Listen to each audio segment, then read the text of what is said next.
Hello everyone, welcome in my YouTube channel Deepti Tutorials. So student, in this video we will do the question answers of the poem The Road Not Taken. This poem we have taken from class 9th English book Beehive, and the poet of this poem is the Robert Frost, who was an American poet, but his work published firstly in England and then it was published in America. Okay, so this poem is rated with the choices which has given by life to you. Okay जो देखिए, हर एक इंसान को life में एक या दो बार ऐसी कंडीशन ज़रूर आती है जब उसको दो चीज़ों में से किसी एक चीज़ को चुनना रहता है, और उसकी लाइफ का जो आगे का मेकअप होता है या जो लाइफ उसकी आगे होगी वो इन्हीं चॉइसेस पे डिपेंड होती है। अगर आपकी चॉइस, आप इसको अच्छे से वाइजली लेते हैं, सोच समझ के लेते हैं, इसके सारे इन्स एंड आउट्स को दिमाग में रख के लेते हैं, सब उसके एडवांटेजेस जो भी होंगे या दूसरे पाथ को छोड़ने के डिसएडवांटेजेस क्या होंगे, अगर आप सब कुछ सोच समझ के अपनी लाइफ में चॉइस लेते हो तो आपकी लाइफ आगे जो होगी वो उसका मेकअप कैसा होगा, अच्छा होगा, आपकी लाइफ सक्सेसफुल होगी। बट अगर आप बिना सोचे समझे, बिना किसी चीज़ के बारे में सोचे अगर आप कोई डिसीजन लेते हो तो you have to suffer for that. जैसे कि इसमें पोएट है, वो पोएट कौन है? Robert Frost. वो एक बार घने जंगल से निकल रहे होते हैं तो उनके सामने दो रास्ते आते हैं। अब उनको उन दो रास्तों में से, क्योंकि वो एक अकेले पर्सन है, दोनों रास्तों पे तो नहीं जा सकते, तो उनको उन दोनों रास्तों में से किसी एक रास्ते को चुनना था। अब वो सोचते हैं कौन सा रास्ता चुने, बहुत दूर दूर तक देखने की कोशिश करते खड़े होके कि किस रास्ते पे जाएं, और उसका वो ये देख रहे होते कि रास्ते कहाँ तक जाते हैं, but there is a limit. वो बहुत दूर तक तो नहीं देख सकते क्योंकि आगे भी कई सारे रास्ते जुड़े होंगे उन रास्तों से। तो जितनी दूर तक भी वो रास्ता देख सकते हैं वो देखते हैं। फिर वो क्या देखते हैं, क्या नोटिस करते हैं कि दोनों रास्ते जो हैं उनमें से जो एक रास्ता है वो तो क्लीन है, लेकिन जो दूसरा रास्ता है वो कैसा है, ग्रेसी है, और ऐसा लग रहा है कि वहाँ पे कम लोग चले हैं। तो वो क्या डिसीजन लेते हैं कि मैं दूसरे रास्ते पे चलूँगा, क्योंकि उनको क्या लगता है कि जो दूसरा रास्ता है वो शायद उनके लिए ज़्यादा अच्छा होगा, और उनको डिफरेंट जो एडवेंचर्स होंगे या डिफरेंट रिजल्ट देगा, उनको ज़्यादा अच्छा उस पर दूसरे वाले पे चलने पे उनके लिए ज़्यादा फेवरेबल होगा। तो ये सोच के वो सेकंड पाथ लेते हैं। फिर उनके दिमाग में क्या आता है कि चलो ठीक है, अभी तो मैं सेकंड पाथ ले रहा हूँ, लेकिन कभी लाइफ में आगे आऊँगा तो मैं फर्स्ट वाले पाथ पे भी जाके देख लूँगा। लेकिन क्या ये पॉसिबल है? अगर लाइफ में आपने एक बार डिसीजन ले लिया, आप आगे बढ़ गए, तो क्या आप वापस इतने फॉर्चुनेट अपन लोग नहीं होते कि वापस अपन को दोबारा मौका मिल जाए कि चलो आपसे इस पाथ पे जाने पे गलती हो गई, कोई बात नहीं, remove it, come to start again and go on first path. ऐसा होता है क्या? नहीं होता। आपको इसीलिए कहा जाता है कि सोच समझ के, विचार करके, पूरा अपना दिमाग लगा के अपने डिसीजन को लो। तो रॉबर्ट फ्रॉस्ट यही सोचते हैं कि हम कभी आएंगे दोबारा यहाँ से गुजरेंगे तो इस वाले रास्ते पे जाके देख लेंगे। पर ये चीज़ उनके दिमाग में भी क्लियर होती है कि नहीं, ऐसा ज़रूरी नहीं है, क्योंकि वो जिस रास्ते पे जा रहे हैं वो रास्ता किसी और रास्ते पे मिलेगा, फिर वो और किसी रास्ते पे मिलेगा, और जाते जाते वो इतनी दूर निकल जाएंगे कि उनके लिए वापस कम बैक होना पॉसिबल नहीं होगा। फिर वो क्या सोचते हैं कि उनके अंदर वही कन्फ्यूजन होता है, वही सोच रहे होते हैं कि क्या मैं पहला पाथ ले लिया होता तो मेरे साथ क्या होता, या मैंने अभी जो सेकंड पाथ लिया है। लेकिन बाद में वो उनके दिमाग में क्या आता है कि जब भी मेरी लाइफ का इन फ्यूचर जो भी मेकअप होगा, कभी मैं आगे बैठ के सोचूंगा सालों बाद, तो फिर जो भी मेरी लाइफ में डिफरेंसेस होंगे, they are because I have opt the second part to travel. क्यों होंगे वो डिफरेंसेस? क्योंकि उन्होंने जो दूसरा पार्ट जो कि उनके हिसाब से लेस ट्रेवल था। क्यों लेस ट्रेवल था? क्योंकि देखिए, जब सड़कों में पत्तियां होती हैं, अपन उसमें चलते हैं तो सारी पत्तियां, जिसमें ज़्यादा चलते हैं लोग वो ज़्यादा क्लीन हो जाती हैं, और जिस पे कम चला होता है वहाँ पे घास वगैरह ये सब, तो उनको जो सेकंड पाथ वैसा ही दिखता है, इसीलिए उन्होंने सेकंड पाथ को ऑप्ट किया होता है। तो वो क्या सोच रहे होते हैं कि जो भी मेरी लाइफ में डिफरेंसेस होंगे, एक समय के बाद जब मैं बैठ के सोचूंगा तो वो डिफरेंसेस क्यों होंगे? क्योंकि मैंने सेकेंड पाथ को चुना, किसके लिए? चलने के लिए। तो यही टोटल पोएम है। अब इसके क्वेश्चन आंसर्स देख लेते हैं। The first question of the poem is, where does the traveler find himself? What problem does he face? Traveller अपने आप को कहाँ पाता है और उसको सामने क्या प्रॉब्लम्स आती हैं? Answer, the traveller find himself at a point where two roads diverge. Poet कहाँ से गुजर रहा होता है? घने जंगल से गुजर रहा होता है, और उसके सामने क्या प्रॉब्लम आती है कि उसके सामने जो दो रोड होती है वो दो पार्ट में डिवाइड हो गई थी, एक दूसरे रास्ते जाती है, एक दूसरे रास्ते जाती है, तो वो अपने आप को कहाँ पाता है? उस जगह पर जहाँ पर वो दोराहे पे खड़ा होता है, इसी को बोलते हैं दोराहे। Discuss what these phrases means. ठीक है, अब जो कुछ वर्ड्स यूज़ किए हैं पोएट ने, वो उसके मतलब आपको बताने कि उससे वो पोएट उन चीज़ों से किस चीज़ को इंडिकेट कर रहा है। Okay, a yellow would, yellow wood का मतलब क्या हो गया? Forest in autumn season. क्यों येलो वुड है? क्योंकि देखिए वुड यानी जंगल, और येलो क्यों? क्योंकि ऑटम सीजन में क्या होता है? पतझड़ का मौसम होता है, सारी पत्तियां कैसी हो जाती हैं? हरे से किस में कन्वर्ट हो जाती हैं? पीली। That's why he called it as a yellow wood. It was a grassy and wanted wear. The road was grassy and less traveled. Wanted wear का मतलब कि उस पे लोग चले नहीं हैं, लोगों के चलने का वो रोड इंतज़ार कर रही है। और ग्रासी है मतलब जिस रोड पे चले हैं वो क्लीन हो गई है, क्योंकि उनके चलने से पैरों से पत्तियां हैं या घासें वो सब कुचल गई हैं, तो वो बिल्कुल साफ़ हो गई है। लेकिन जो दूसरी रोड है वो ग्रासी है और लेस ट्रेवल्ड है, इसीलिए वो चाहती है कि उस पर लोग ट्रैवल करें। wanted wear. Third phrase is the passing there. इससे किसका मतलब है? It implies walking on road. Passing there का मतलब रोड पे चलना। Leaves no steps had trodden.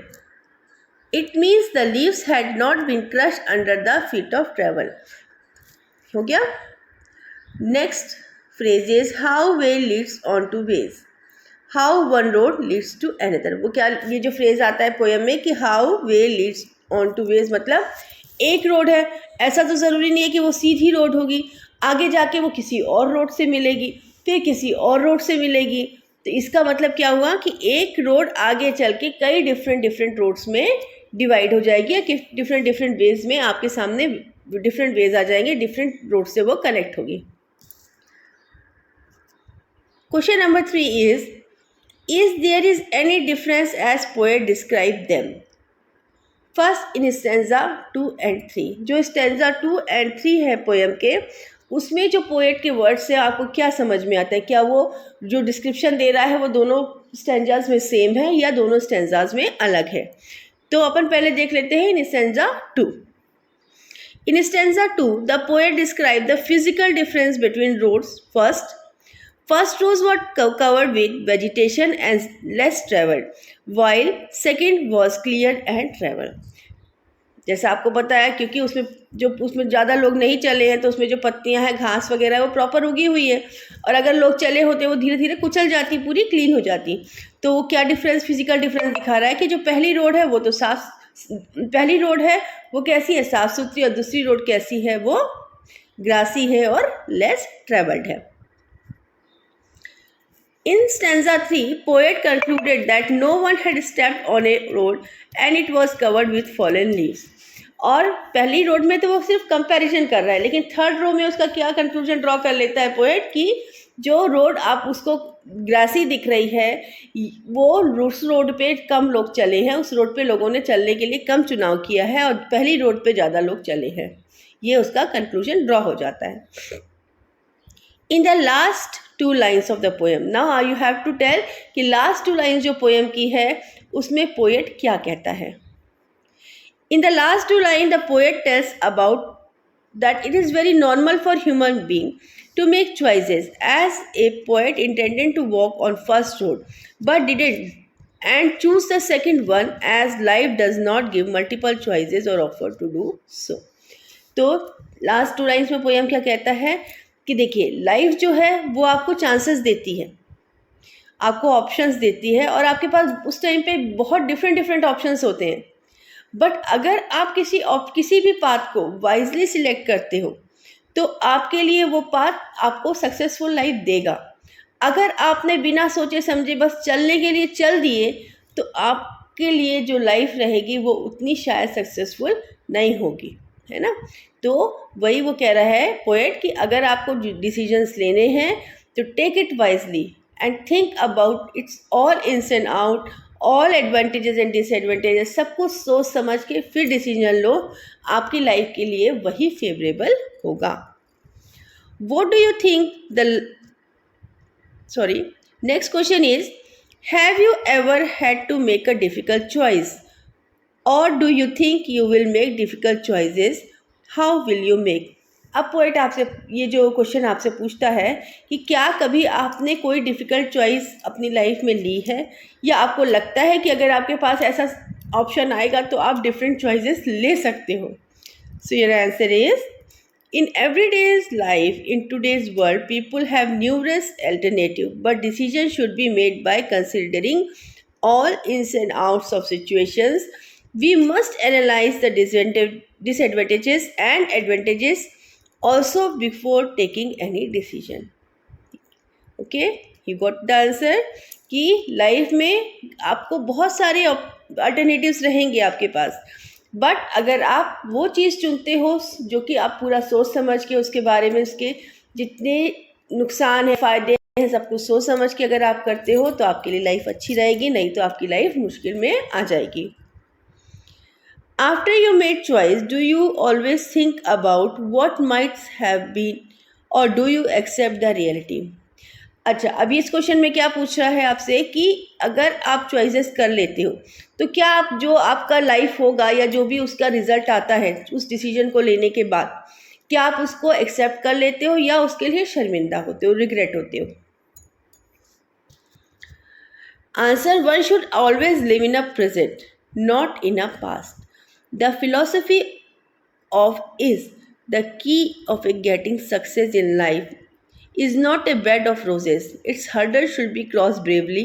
One must not feel nervous and get dejected in the tough circumstances. Or some instances, one should be confident about his or her choices.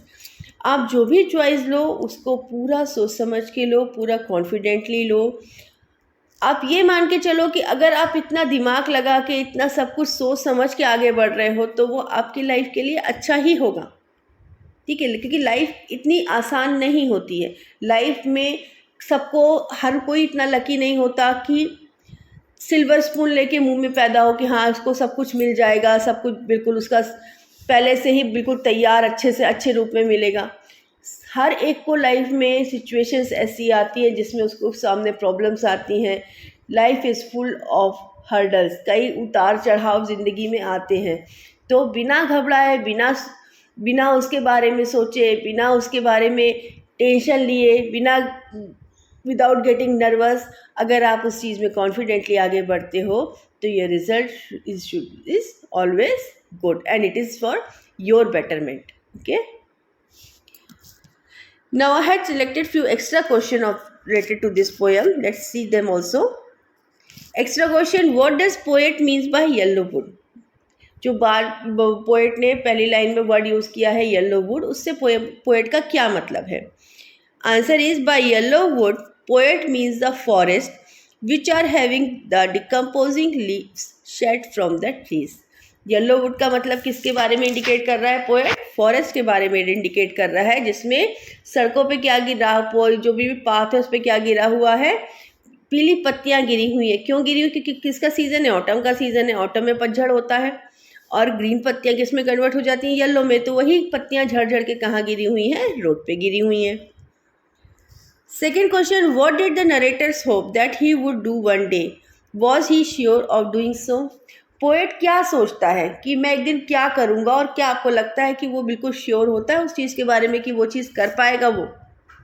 Your answer is, the narrator hope to come back and try the other path someday.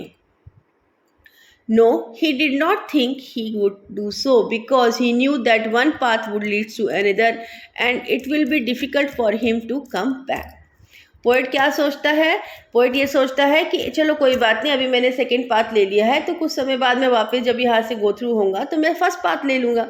लेकिन उसके मन में कहीं ना कहीं ये चीज़ picture clear होती है कि शायद उसके लिए वापस इस पॉइंट पे लौटना आसान नहीं होगा या बहुत मुश्किल होगा, एक तरीके से इम्पॉसिबल ही होगा, क्योंकि वो जो रोड ले रहा है या जो पाथ ले रहा है वो किसी और पाथ से मिलके ऐसे करते करते वो बहुत दूर निकल जाएगा और उसके लिए वहाँ पे लौट पाना आसान नहीं होगा. Question number 3 is, which road does Robert Frost choose and why? Answer, the Robert Frost chooses the second road less travelled by travellers. he chose the second road because it was more inviting and wanted to wear. Okay, Robert Frost ने कौन सी road को चुना था? उस road को चुना था जिसको बाकी लोगों द्वारा कम चुना गया था चलने के लिए। और वो देखा था ना, उसमें लाइन में आया था ना, it is grassy and wanted wear, मतलब उसमें बहुत कम लोग चले थे। आप मान लीजिए 1 या 2 लोग मुश्किल से उस रोड को चुनते होंगे, बाकी सब रोड पहली रोड से निकल जाते थे। लेकिन उन्होंने उस रोड को चुना क्योंकि उनको ऐसा लगा कि वो ज़्यादा उनके लिए उनके बेटरमेंट के लिए होगा कि अगर वो सेकंड पाथ पे चलते हैं। उस पे चलने से उनको नए नए एक्सपीरियंसेस होंगे, नए एडवेंचर्स होंगे, तो इसीलिए उन्होंने अपने सेकंड पाथ को चुना जो कि लोगों के द्वारा कम चुना गया था चलने के लिए। Why did the poet leave the first path? Poet ने पहले पाथ को क्यों छोड़ा था? Answer is the poet left the first path because it was traveled by many people. On other part, he wanted the excitement and adventures of choosing to walk a path that was not frequent by too many people. It will be offer him challenges to face. उन्होंने पहले path को क्यों छोड़ा था? क्योंकि उनको लगा कि इस पाथ पर लोग नॉर्मली बहुत सारे लोग जाते हैं, कई सारे लोग इससे पास थ्रू हुए हैं, बट उन्होंने सेकंड पाथ को इसलिए चुना क्योंकि उनको लगा कि उस पर चलने से उनको नए नए एडवेंचर्स होंगे और नई नई चीज़ें उनको देखने को मिलेंगी। हो सकता है जो चीज़ें उनको फर्स्ट पाथ पे चलने से ना मिले, वो चीज़ें उनको सेकंड पाथ से चलने पे मिल जाएं। इसीलिए उन्होंने सेकंड पाथ को चुना। किसके लिए? For pass through. उन्होंने पहले पाथ को नहीं चुना। उन्होंने उस भेड़ चाल का हिस्सा बनने को नहीं तैयार हुए। जैसे कि लोग कहते हैं ना कि अच्छा सब लोग इधर जा रहे हैं तो चलो अपन भी इधर चलते हैं, दूसरी तरफ जाने में ज़रूर कुछ बात होगी तभी लोग नहीं जा रहे हैं। तो उन्होंने इस चीज़ को नहीं माना। उन्होंने क्या किया? उन्होंने उससे डिफरेंट सोचा कि नहीं, जब लोग इस तरफ जा रहे हैं तो मैं इस तरफ जाऊंगा, तो इससे जाने से क्या होगा, मुझे डिफरेंट और नए एक्सपीरियंसेस मिलेंगे। So students, here we end the video कैसा लगा लाइक एंड शेयर कीजिएगा अगर अच्छा लगा हो तो, और चैनल को सब्सक्राइब कर लीजिएगा। चलिए मिलते हैं नेक्स्ट वीडियो में। Till then take very good care of yourself. Bye.